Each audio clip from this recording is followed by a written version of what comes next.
이스라엘 들으라 생명의 말씀 야훼님은 우리의 주님. 삼위 예수님 안녕하세요. 오늘 성경 맛들이기 호세아서 11장 1절에서 14장 10절까지 함께 읽겠습니다. 성부와 성자와 성령의 이름으로 아멘.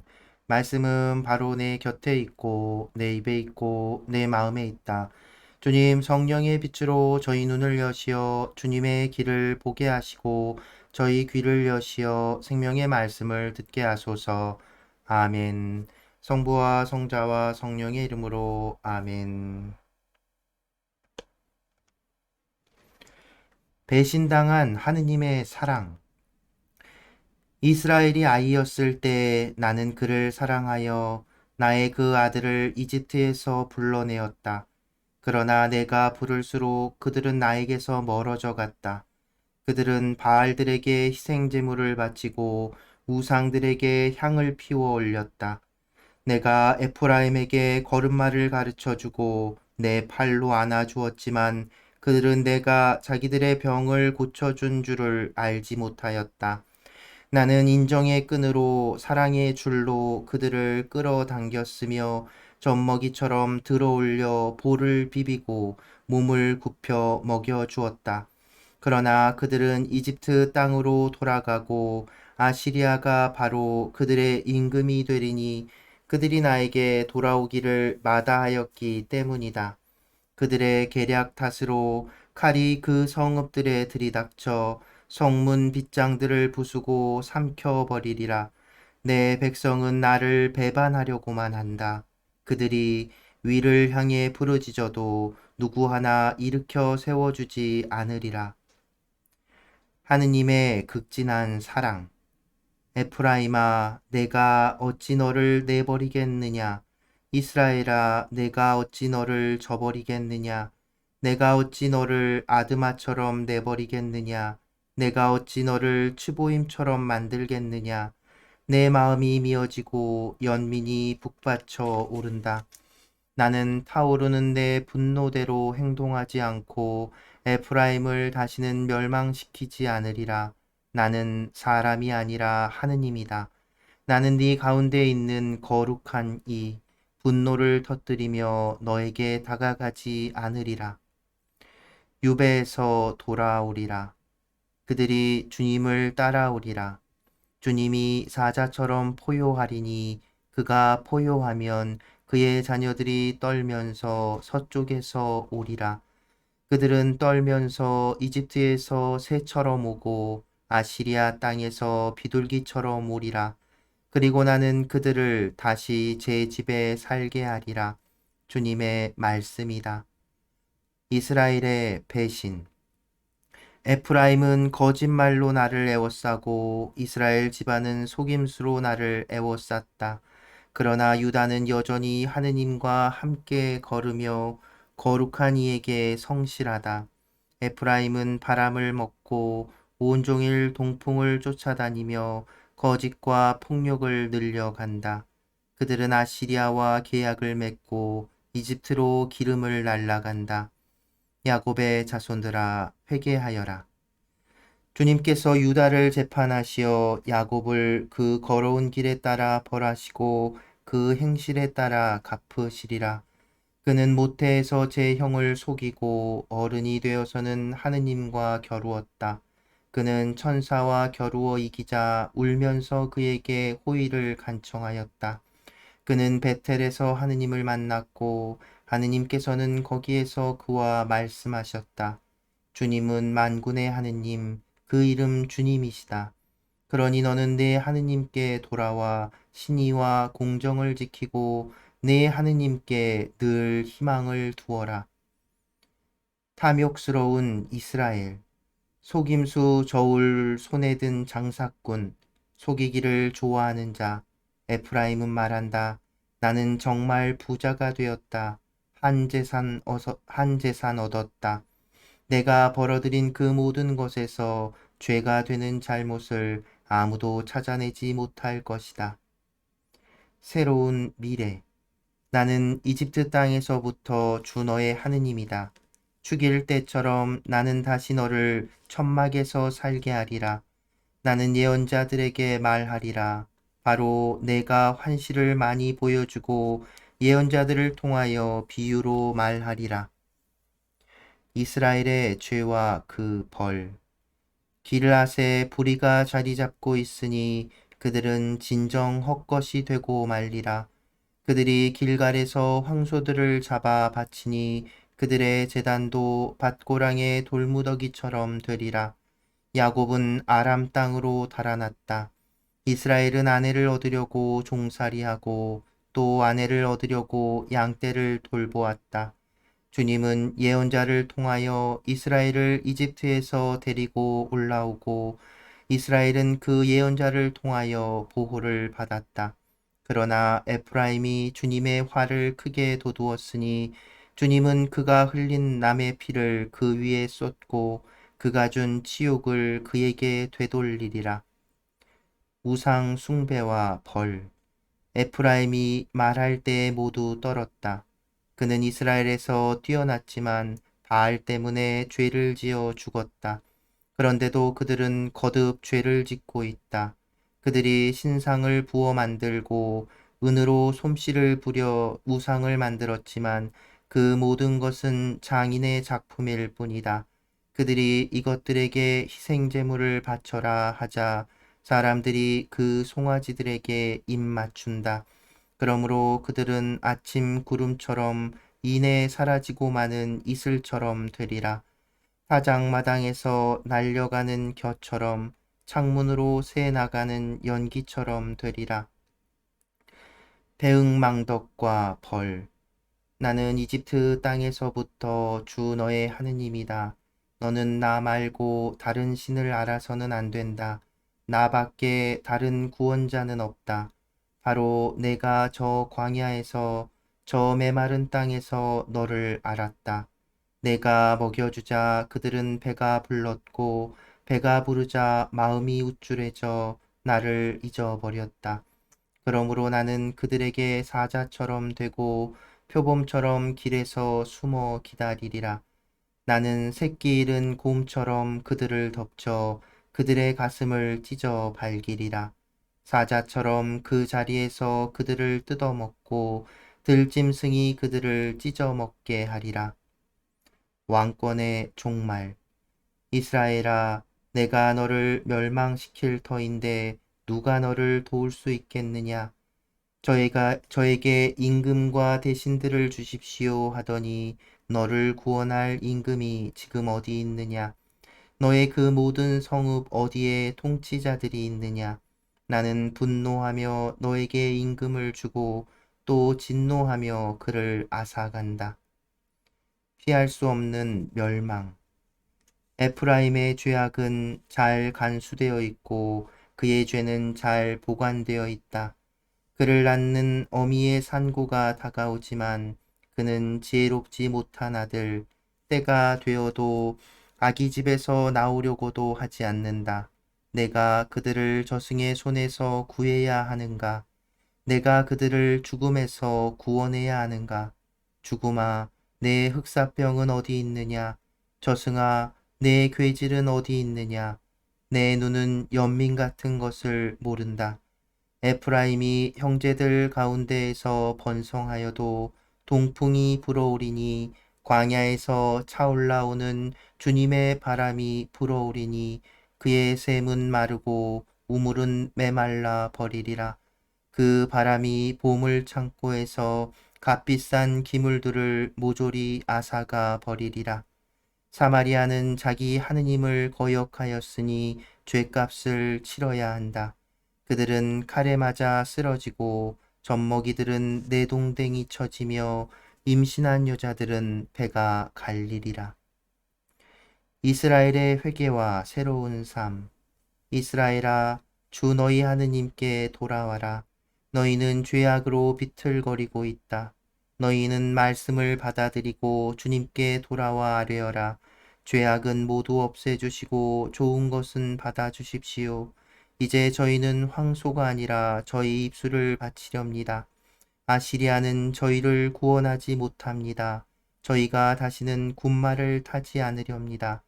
저희 손으로 만든 것을 보고 다시는 우리 하느님이라 말하지 않으렵니다. 고아를 가엾이 여기시는 분은 당신뿐이십니다. 그들에게 품었던 나의 분노가 풀렸으니 이제 내가 반역만 꾀하는 그들의 마음을 고쳐주고 기꺼이 그들을 사랑해 주리라. 내가 이스라엘에게 이슬이 되어 주리니 이스라엘은 나리꽃처럼 피어나고 레바논처럼 뿌리를 뻗으리라. 이스라엘의 싹들이 돋아나 그 아름다움은 올리브 나무 같고 그 향기는 레바논의 향기 같으리라. 그들은 다시 내 그늘에서 살고 다시 곡식 농사를 지으리라. 그들은 포도나무처럼 무성하고 레바논의 포도주처럼 명성을 떨치리라. 내가 응답해주고 돌보아 주는데 에프라임이 우상들과 무슨 상관이 있느냐? 나는 싱싱한 방백나무 같으니 너희는 나에게서 열매를 얻으리라. 마지막 경고. 지혜로운 사람은 이를 깨닫고 분별 있는 사람은 이를 알아라. 주님의 길은 올곧아서 의인들은 그 길을 따라 걸어가고 죄인들은 그 길에서 비틀거리리라. 성부와 성자와 성령의 이름으로 아멘. 말씀은 내 발의 등불이요 나의 길의 빛이옵니다. 주님, 저희가 성경을 생명의 말씀으로 믿고 기도하며 살고 선포하게 하시어 언제나 성령 안에서 평화와 기쁨을 누리게 하소서. 아멘. 성부와 성자와 성령의 이름으로 아멘. 삼위 예수님, 안녕하세요. 네, 오늘 호세아서 끝까지 다 읽었습니다. 제가 열두소예언서, 호세아서를 시작으로 열두소예언서 시작하면서 열두소예언서를 이제 관통하는 이제 주제, 단어, 희망, 구원, 위로 이런 것들이라고 말씀드렸잖아요. 예, 호세아서 전반적으로 보면 이것이 반복됩니다. 심판과 구원, 심판과 구원. 1장에서 3장은 호세아의 결혼 생활을 이제 상징적으로 드러내잖아요. 거기서도 그 뭐죠? 간음하고 그 불륜을 저지른 부인에 대해서 심판 분명히 합니다. 하지만 그 심판이 심판으로 벌로 끝나는 것이 아니라 다시 데리고 오지요. 뭐 꼭 그것이 꼭 전체 구조가 그렇게 맞춰졌다고 보기는 뭐 어려울 수 있지만 그래도 전반적으로 구조가 호세아서에서는 그런 심판을 선포하고 하나님께서 구원하신다는 이 정식이 이렇게 드러나고 있어요. 이제 뭐 신학적으로 보면 오늘 읽은 마지막 14장 2절 이하의 부분은 호세아가 직접 말한 것이 아니라 후대에 이제 첨가된 것이라는 이제 가설이 이제 학자들 사이에서는 이제 유력합니다. 근데 그렇다고 해도 그러니까 호세아는 유배 이전의 예언자이기 때문에 이런 어떤 구원에 대한 명확한 상징들을 이제 드러내기는 어려웠을 것이다라고 하지요. 하지만 우리가 지금 접하고 있는 호세아서에는 분명 그 유배를 경험하면서 그 첨가된 이 14장 2절 이하의 하느님의 구원에 대한 이야기가 담겨 있기에 우리는 호세아서를 심판에 대한 메시지가 아니라 바로 하느님 구원의 메시지로 읽을 수 있는 겁니다. 그리고 꼭 14장이 아니라고 하더라도 앞선 이제 11장에서부터 또 11장에서는 또 새롭게 이스라엘을 어떤 불륜을 저지르고 죄를 저지른 부인이 아니라 정말 망나니 아들로 이렇게 비유하면서 그런데 그 부모님의 아들을 버릴 수 없는 부모님의 그 절절한 사랑이 표현되지요. 아버지로서의 모습과 어머니로서의 모습이 다 드러나 있어요. 이 부분을 보면 우리가 예수님이 우리에게 들려주셨던 탕자의 비유, 그 탕자를 기다리는 아버지의 비유 이야기가 생각이 납니다. 그러니까 호세아 예언자가 이스라엘 백성들에게 전해준 하느님의 모습은 바로 그런 모습인 거예요. 죄를 짓고 불륜을 저지르고 죽어 마땅한 부인인도 다시 용서하고 품어주는 그리고 이 망나니 같은 아들도 다시 기다려주고 품어주는 부모님 같은 모습. 그러니까 이스라엘의 구원의 근거는 사실은 이스라엘이 회개하고 돌아와서가 아니라는 거예요. 그런 부분이 14장에서 좀 분명하게 드러나는데 14장 2절 이제 2절 이하에 보면 이렇게 이게 3절에서 하느님의 그 목소리로 이렇게 나오죠. 너희는 말씀을 받아들이고 주님께 돌아와 아뢰어라. 그러니까 하느님께서 기도를 어떻게 해야 되는지 가르쳐 주고 계시는 거예요. 그러면서 이제 3절 그 이하, 3절 그 뒤에 이하, 4절부터 4절까지 이어지는 그 기도를 가르쳐 주죠. 그러니까 이 기도는 이스라엘 입에서 나온 기도, 고백, 회개가 아니라 하느님께서 이렇게 기도하라고 가르쳐 주셔요. 그리고서는 이제 생각해 보시면 여러분 구약 성경 읽으면서 계속 반복되잖아요. 그러니까 예언자를 통해서 하느님이 이렇게 하라고 얘기했으면 그걸 그대로 따라서 하는 모습이 반복돼서 되는데 여기는 안 나오죠. 그러니까 이스라엘은 이 기도를 하지 않았어요. 그런데도 불구하고 바로 이어서 하느님이 그 기도를 그렇게 말하라고 하고서는 바로 5절에 보면 그들에게 품었던 나의 분노가 풀렸다라고 그리고 기꺼이 그들을 사랑해 주리라라고 이렇게 언급이 되죠. 그러니까 호세아서에서 얘기하고 있는 가르쳐주고 있는 하느님은 바로 예수님께서 우리에게 보여주셨던 그 하느님의 모습과 많이 닮아 있고 다르지 않다는 거예요. 바로 아버지 하느님. 그러니까 이 인간의 그 죄보다 더 큰 하느님의 사랑. 우리가 죄를 용서받는 건 우리의 회개와 어떤 선행, 그러니까 우리의 노력으로 이루어지는 것이 아니라 그 이전에 이미 먼저 용서하시고 내가 너를 어떻게 내치겠느냐라고 하셨던 하느님의 그 사랑. 또 오늘 참 놀라운 표현들이 많이 나오잖아요. 11장 8절에 에프라임아 내가 어찌 너를 내버리겠느냐 이스라엘아 내가 어찌 너를 저버리겠느냐 그러니까 여기서 아드마나 츠보임은 그 각주에도 나오지만 이제 소돔과 고모라하고 항상 연결해서 나오는 이제 어떤 죄 때문에 벌 받은 도시의 어떤 대명사 같은 것이에요. 그래서 내 마음이 미어지고 연민이 북받쳐 오른다. 이 표현들이 정말 부모님의 마음 그것을 이렇게 절절하게 표현하고 있지요. 그리고 구절에 이어서 나는 사람이 아니라 하느님이다. 사람이라면 그럴 수 없지만 또 사람의 힘으로는 그렇게 할 수 없지만 하느님이시기에 정말 그 사랑 자체이신 분이기에 하나님의 그 진노와 분노 그리고 이스라엘의 죄보다 더 큰 하느님의 사랑 그것이 음, 우리를 하느님께 돌아갈 수 있게 만드는 힘이 되는 것이죠. 예수님께서 그것을 더 분명하게 우리에게 알려주신 겁니다. 그러니까 예수님은 예를 들어서 이제 세례자 요한과 비교를 해보면 세례자 요한의 선포는 회개하라는 것이었죠. 회개하고 하느님 앞에 하느님께 돌아오라는 거죠. 예언자들의 목소리와 일치합니다.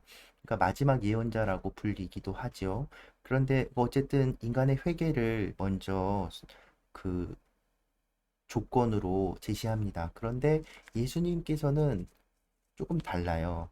하나님께서 이미 용서하셨다는 오늘 호세아서의 이런 메시지와 비슷한 말을 합니다. 아버지 같은 분이시고 이미 용서하셨다는 그리고 그것을 당신의 십자가의 희생으로 극명하게 드러내 보이셨던 거죠. 그러니까 용서받았음을 깨달은 인간은 하나님께서 나를 사랑하신다는 것을 깨달은 인간은 용서받았음을 깨달은 인간은 회개할 수밖에 없다는 거예요. 하나님께 돌아갈 수밖에 없다는 것이죠. 그것이 바로 우리 안에 새롭게 그 심어주시겠다는 그 새로운 마음인 거죠. 그러니까 그 이전에는 율법에 충실한 어떤 그 인간적인 노력을 했다면 그것이 사실은 한편으로는 철저하게 실패를 경험한 거잖아요. 구약의 이 역사라는 것이 하느님께서 그것을 메꿔주고 다시 복원시키는 건 온전히 하느님의 사랑에 기인해서밖에 안 된다는 거죠. 근데 그것이 그냥 그 뭐랄까요? 율법을 지키고 그 뭐랄까 말씀을 이렇게 따르는 그 인간의 의지에 기대는 것이 아니라 하느님의 사랑을 처절하게 느낀 그래서 바닥까지 같지만 그 안에서 하나님의 사랑을 느낀 그 창자의 비유에서 나온 집 나가서 개고생을 해보고 아버지 이 집이 정말 좋았구나 라고 이제 나 돌아가야지 라고 했던, 그런데 갔더니 아버지께서 언제나 기다리고 있었던 그 모습, 그리고 따뜻하게 받아주신 아버지의 모습, 그것을 통해서 우리는, 그래서 이 심판 선고와 멸망에 대한 메시지는, 하느님의 메시지는 결코 벌이나 끝이 아니고 희망, 구원, 위로의 메시지가 될 수 있다는 것이죠. 이게 이제 12소의 연설을 쭉 계속 읽으면서 우리가 잊지 말고 그 하나님의 뜻이 어디에 있는지를 살펴보아야 하는 부분이라고 생각이 듭니다. 네, 하나님의 사랑, 우리가 그 사랑을 느낀다면 결코 그분을 벗어날 수 없을 거예요. 헤어나지 못할 겁니다. 그리고 간혹 떠났다가도 언제나 우리를 기다려주시는 그분께 우리는 돌아갈 수 있어야겠습니다. 그래서 오늘 성가는 몇 번 들려드렸는데 하느님의 그 사랑, 이 노래 들으면서 오늘 마무리합니다. 네, 오늘도 함께 해주셔서 감사합니다. 나 이제 돌아가리 아버지의 집으로.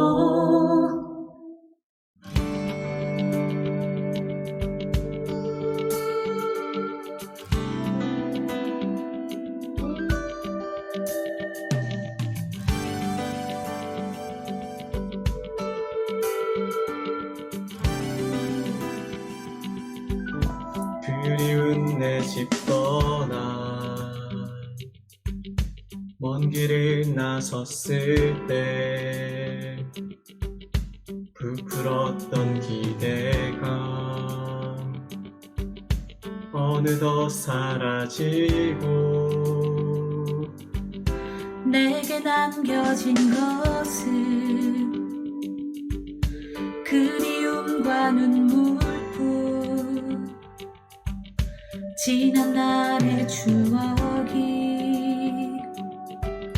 자꾸 생각이 나네. 나 이제 돌아가리 아버지의 집으로. 언제나 풍요로운 사랑 가득한 그곳.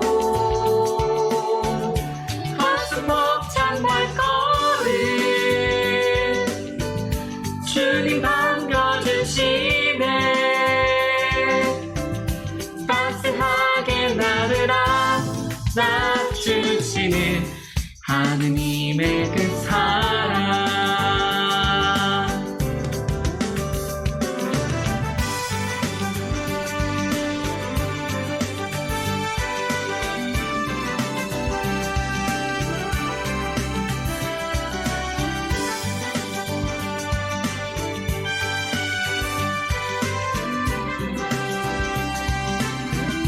그리운 내 집 떠나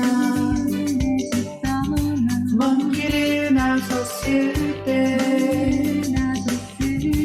부풀었던 기대가 어느덧 사라지고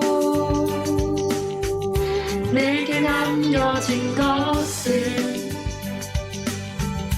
그리움과 눈물뿐. 지난 날의 추억이 자꾸 생각이 나네. 나 이제 돌아가리 아버지의 집으로. 언제나 풍요로운 사랑 가득한 그곳. 가슴 벅찬 발걸음 주님 반겨주시네. 따스하게 나를 안아주시는 하느님의 그 사랑. 나 이제 돌아가리 아버지의 언제나 그녀로